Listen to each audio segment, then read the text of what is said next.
Hello everyone. आज का जो टॉपिक है वो बहुत सीरियस है। ठीक है, ये आईवीएफ में होने वाले मिसकैरेजेस के बारे में है।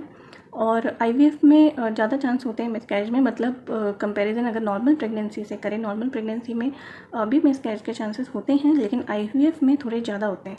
इसके पहले तो मैं बात करूँगी एक अपना एक्सपीरियंस जो मेरा था आईवीएफ प्रेगनेंसी और मिसकैरेज को लेके।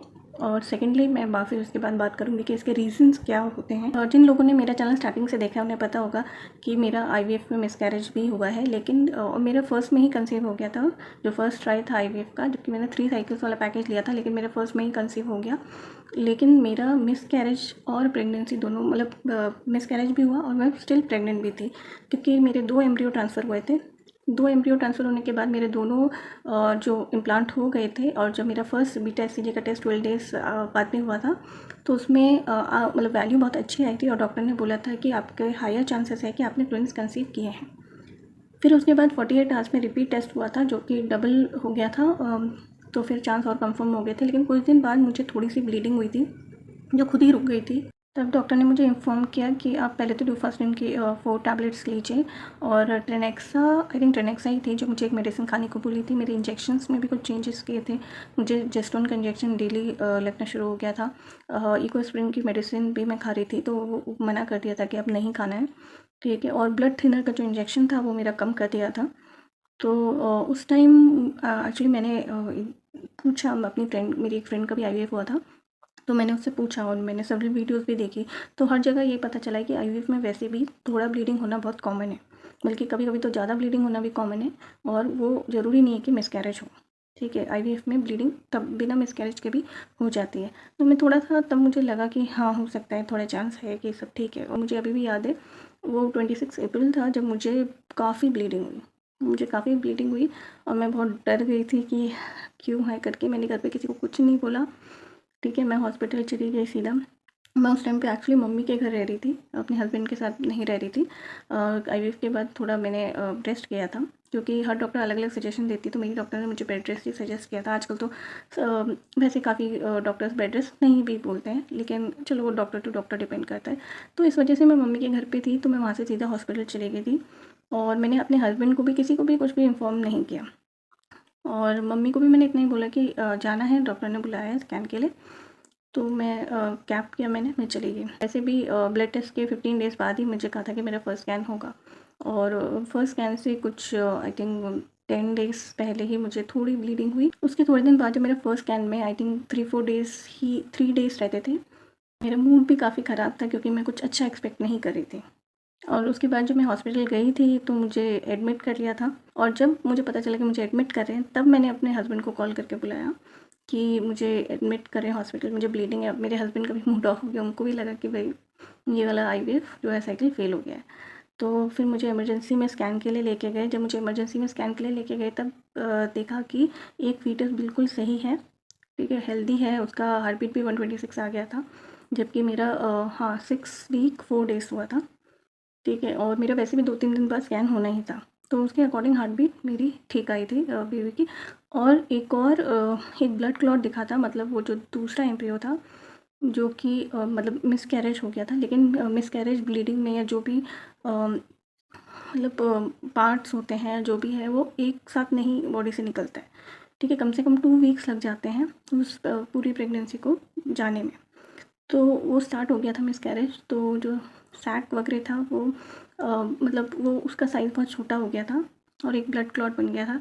तो वो भी विजिबल था मेरे स्कैन में। मेरी दूसरी वीडियो जब मैंने ये एक्चुअली में शेयर किया था, तो उसमें मेरी रिपोर्ट्स वगैरह भी है, उसमें मेरी स्कैन की फ़ोटो भी है, जिसमें वो दोनों सैक दिख रहे हैं। जो एक सैक है वो बहुत छोटा है और रेयरली विजिबल है, थोड़ा सा ही विजिबल है वो। और जो एक प्रॉपर सैक है, ठीक है, जिसमें एक हेल्दी बेबी है, वो प्रॉपरली विजिबल था। तो उसमें तो मुझे एडमिट कर लिया गया था। तो जनरली जब ये सिर्फ मेरा ही नहीं, बहुत लोगों का एक्सपीरियंस रहा होगा जिन्होंने भी आईवीएफ करवाया है।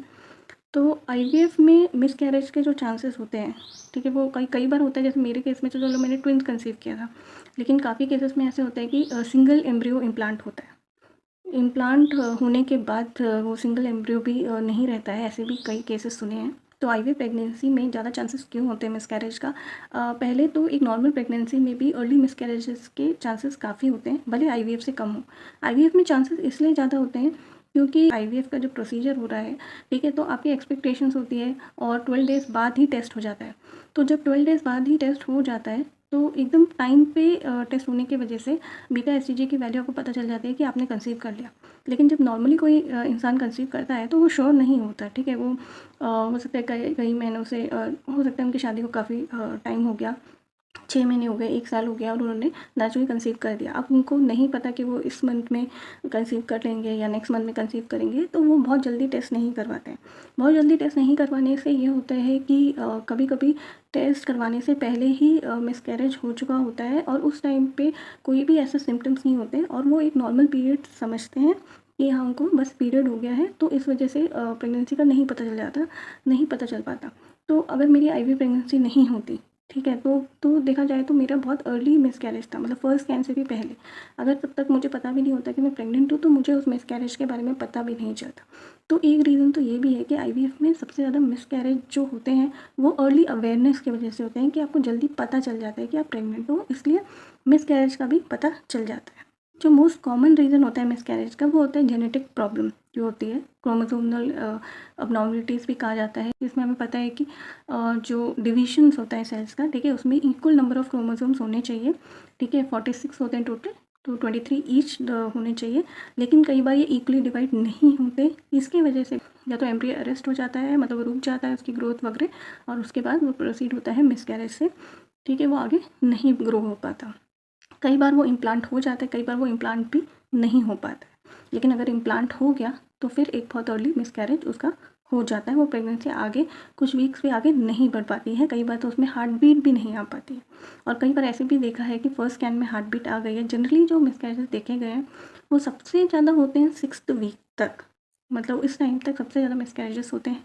उसके बाद 6 to 12 सेकेंड नंबर पे आता है, 6 to 12 वीक के बीच में जो सेकंड नंबर के मिसकैरेजेस होते हैं, मतलब सेकंड टॉप कह सकते हैं, ठीक है, और जिसमें सबसे ज़्यादा मिसकैरेजेस होते हैं। उसके बाद देखा गया तो मिसकैरेज का चांसेस काफ़ी हद तक कम हो जाता है। वैसे तो हार्ट बीट के बाद भी कहते हैं कि 10% ही चांस बचते हैं कि मिसकैरेज हो सकता है, ठीक है, 6 to 12 वीक में या फर्दर में। तो जेनेटिक प्रॉब्लम की वजह से अगर मिसकैरेज हो रहा है तो पहली बात तो इसमें आप लोग कुछ नहीं कर सकते, ठीक है। बाकी और किसी वजह, कोई और रीज़न हो, प्रोजेस्टेरोन जो हार्मोन है उसकी कमी हो, कुछ हो, उसको हम हैंडल कर सकते हैं। उसके लिए डॉक्टर वैसे भी आईवीएफ में इंजेक्शंस प्रिस्क्राइब कर देते हैं, वजाइनल जेल प्रिस्क्राइब कर देते हैं, मेडिसिन प्रिस्क्राइब कर देते हैं। लेकिन कोई और ही जैसे जेनेटिक प्रॉब्लम की वजह से अगर मिसकैरेज है तो उसको हम चाह के भी नहीं रोक सकते। वो नेचुरल है कि वो जो फीटस है वो अबनॉर्मल है, वो ग्रो हो ही नहीं पाएगा, तो उसको फिर बॉडी से जाना ही होता है। एक और रीज़न होता है वो है ओवेरियन स्टिमुलेशन। मतलब जैसे आपको पता है कि आईवीएफ में ज़्यादा एग्स प्रोड्यूस करने के लिए हमें जो है इंजेक्शंस वगैरह लगते हैं, इसकी वजह से ओवरीज में स्वेलिंग हो सकती है।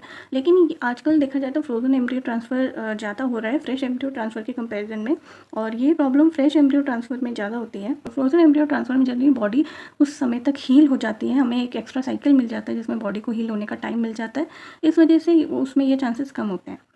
एज फैक्टर भी एक कंट्रीब्यूशन होता है मिसकैरेज के लिए, ठीक है, कि ज़्यादा एज होने पे मिसकैरेज के चांस बढ़ जाते हैं क्योंकि बॉडी में उतनी कैपेबिलिटीज़ नहीं होती है, ठीक है, एक ग्रोइंग फीटस को संभालने के लिए, ठीक है। हेल्थ प्रॉब्लम जो एज रिलेटेड आते हैं, इनफर्टिलिटी के इशू जो एज रिलेटेड बढ़ जाते हैं, इस वजह से भी मिसकैरेज के चांसेस देखा जाए तो ज़्यादा एज में ज़्यादा देखा गया है। लास्टली एक बहुत इंपॉर्टेंट चीज़ है कि ये मैंने भी देखा है कि जब मेरा जैसे एक एम्ब्रियो जैसे मिसकैरेज हुआ था, वैसे तो डॉक्टर ने मुझे समझाया था कि मेरी गलती नहीं है, फिर भी कहीं ना कहीं दिमाग में ये आता है, ऐसा आ जाता है, अरे नहीं मैंने उस दिन रेस्ट नहीं किया था, या मैंने 5 डेज़ के बाद रेस्ट नहीं किया, या मैंने बिल्कुल रेस्ट नहीं किया, कहीं इसलिए तो मेरा मिसकैरेज नहीं हुआ, कहीं मैंने उस दिन कुछ काम कर लिया था, मैंने उस दिन थोड़ा डस्टिंग कर लिया था घर पे, या मतलब मैंने ये खा लिया था, या कुछ ऐसे करके, मतलब बहुत चीज़ें ऐसे दिमाग में आती है कि शायद मेरी किसी गलती की वजह से हुआ है।